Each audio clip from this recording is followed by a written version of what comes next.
Bienvenue dans cet épisode où l'on expliquera l'importance du suivi en MLM.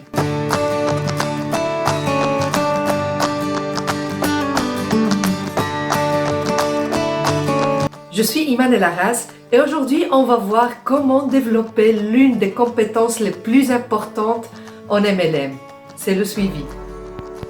À la fin d'une présentation, vous devez absolument terminer par la prise d'un rendez-vous, téléphonique ou physique. Autrement, dans la majorité des cas, votre présentation n'aura servi à rien. En effet, vous auriez toujours 80% de vos invités qui ne se seront pas décidés à la fin d'une présentation, ce qui est tout à fait normal. Posez toujours des questions ouvertes et positives, comme « Qu'avez-vous le plus aimé ?» ou sur une échelle de 1 à 10, où 1, vous n'êtes pas intéressé et 10, vous en avez beaucoup d'intérêt, quel numéro êtes-vous? Ces questions vous permettront rapidement d'identifier les attentes de votre invité. Par exemple, si celui-ci il est intéressé par le produit, le service ou bien l'opportunité d'affaires qui offre votre entreprise. Et cela vous facilitera le closing. Il faut toujours s'adapter à votre invité en prenant garde de créer de l'urgence.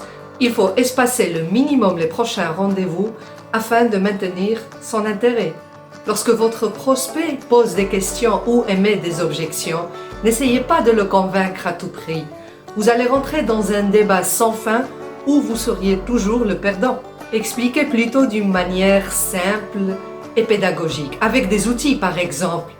Faites preuve d'empathie, racontez votre histoire, vos débuts, vos erreurs, afin que le prospect puisse s'identifier.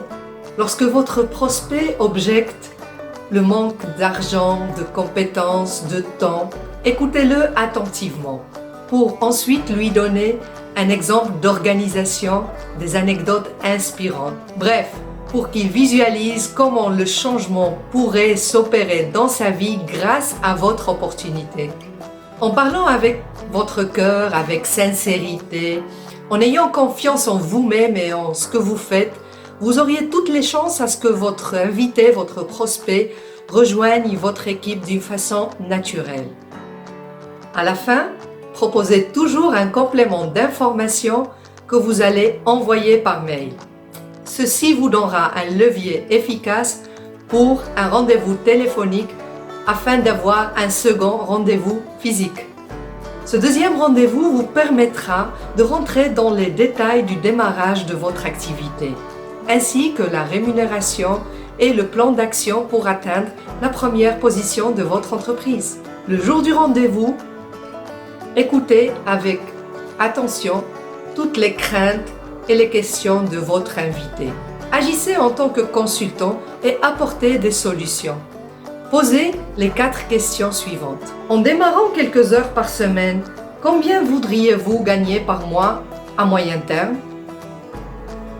Pour atteindre cette somme, combien d'heures seriez-vous prêt à ajouter chaque semaine à votre agenda? Combien de mois seriez-vous prêt à vous engager pour atteindre cette somme? Enfin, si je vous apprends à gagner X somme en engageant X heures pendant X mois, seriez-vous prêt à vous engager dans une collaboration gagnant-gagnant? Souvent, la réponse est positive. Mais si votre prospect demande plus de temps pour réfléchir, proposez-lui de l'accompagner à un événement public et répétez le processus. En répétant d'une manière simple et naturelle ce processus de suivi et de closing et en le dupliquant avec votre équipe, vous mettez toutes les chances de votre côté pour un avancement rapide de votre organisation.